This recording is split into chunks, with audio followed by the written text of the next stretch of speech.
India മുന്നണി അധികാരത്തിലേക്ക് വന്നാൽ പിന്നെ NDA സംവിധാനം തന്നെ പൊളിയും. BJPയുടെ മെഷീനറി തകരും. BJPയിലേക്ക് ആകൃഷ്ടരായി എന്ന് പറയുന്ന നിരവധി ആളുകൾ BJP വിട്ടുപോകും. അതിനകത്ത് ഒരു സംശയവുമില്ല.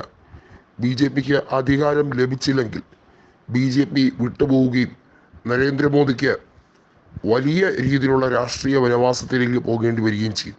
അത് മാത്രമല്ല, ഏകാധിപത്യ രാഷ്ട്രീയം പിന്തുടർന്നതിൻ്റെ പേരിൽ ശക്തമായി അദ്ദേഹത്തിനും അദ്ദേഹത്തിൻ്റെ കൂട്ടാളികൾക്കും ഇന്ത്യ മുന്നണി വലിയ രീതിയിലുള്ള പ്രഹരം നൽകും എന്ന കാര്യത്തിൽ ഒരു സംശയം വേണ്ട.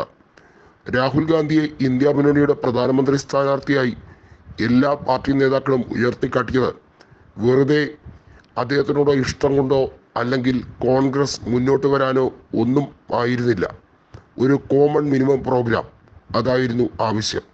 മെഹബൂബ മുഫ്തി എന്ന PPB നേതാവ് പറഞ്ഞതുപോലെ കോൺഗ്രസ് മുന്നോട്ട് വെച്ചതിൽ ഏറ്റവും മികച്ച മാനിഫെസ്റ്റോ ഇത്തവണത്തേതാണ്. അതിന് 10ൽ 10 മാർക്കും കൊടുത്തേ മതിയാവുകയുള്ളൂ. അതുകൊണ്ട് തന്നെ ആ മാനിഫെസ്റ്റോയ്ക്കാണ് ജനങ്ങൾ വോട്ട് നൽകുന്നത്. ജനങ്ങൾക്കറിയാം എത്രത്തോളമാണ് അവർ ക്രൂശിക്കപ്പെടുന്നത്, എത്രത്തോളമാണ് അവർ അടിച്ചമർത്തപ്പെടുന്നത്. വികസനം എന്ന പൊള്ളയായ പേര് പറഞ്ഞുകൊണ്ട് ഈ നാട്ടിൽ നോട്ട് നിരോധനവും ഏകാധിപത്യ സംവിധാനങ്ങളും ഒക്കെയാണ് അവർ ഉപയോഗിച്ചുകൊണ്ടിരുന്നത്. ധനികരുടെ, കോർപ്പറേറ്റുകളുടെ നികുതി എഴുതി തള്ളിയ മോദി ഗവൺമെൻറ് ജനങ്ങൾക്ക് ഓരോരുത്തർക്കും അക്കൗണ്ടിലേക്ക് 15 ലക്ഷം രൂപ ഇടാമെന്ന് പറഞ്ഞ് ജനങ്ങളെ കബളിപ്പിച്ച് വഞ്ചനയുടെ നിറകുടമായി മാറിയ മോദി ഗവൺമെൻറ് അതിനെതിരെയുള്ള സന്ധിയില്ല പോരാട്ടമാണ് ഇപ്പോൾ ഇന്ത്യ മുന്നണി നടത്തുന്നത്. ഇന്ത്യ മുന്നണിയെ വിജയിപ്പിക്കാൻ ഏതറ്റം വരെയും ഞങ്ങൾ പോകും എന്ന് അതുകൊണ്ട് തന്നെയാണ് അഖിലേഷ് യാദവും അതുപോലെ ഹേമന്ത് സോറൻ്റെ ഭാര്യയായിട്ടുള്ള കൽപ്പന സോറനും പറഞ്ഞിരിക്കുന്നത്. എതിരാളികളെ, എതിർക്കുന്നവരെ ഒക്കെ ED കൊണ്ടും കേന്ദ്ര അന്വേഷണ ഏജൻസികളെ കൊണ്ടും അറസ്റ്റ് ചെയ്യിപ്പിക്കാൻ ഈ രാജ്യം ഇവരുടെ കുത്തകയാണോ എന്ന വലിയ ചോദ്യം. ആ ചോദ്യത്തിനുള്ള മറുപടി ജനങ്ങൾ കൊടുത്തിരിക്കും. ആ ചോദ്യത്തിൻ്റെ മറുപടി വോട്ടായി ജൂൺ 4 വോട്ടെണ്ണുമ്പോൾ കൃത്യമായി നമുക്ക് മനസ്സിലാക്കാൻ കഴിയും.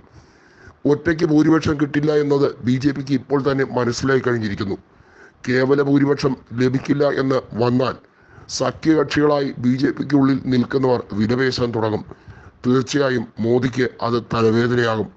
സഖ്യകക്ഷികളുടെ പ്രാധാന്യം എന്താണെന്ന് ഇതുവരെയും നരേന്ദ്രമോദി അറിയിച്ചു കൊടുത്തിട്ടില്ല.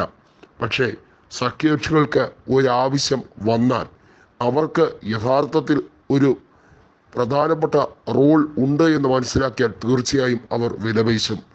അത് ഏത് മുന്നണിയുടെ ഭാഗത്തു നിന്നായിരുന്നാലും വിലപേശും.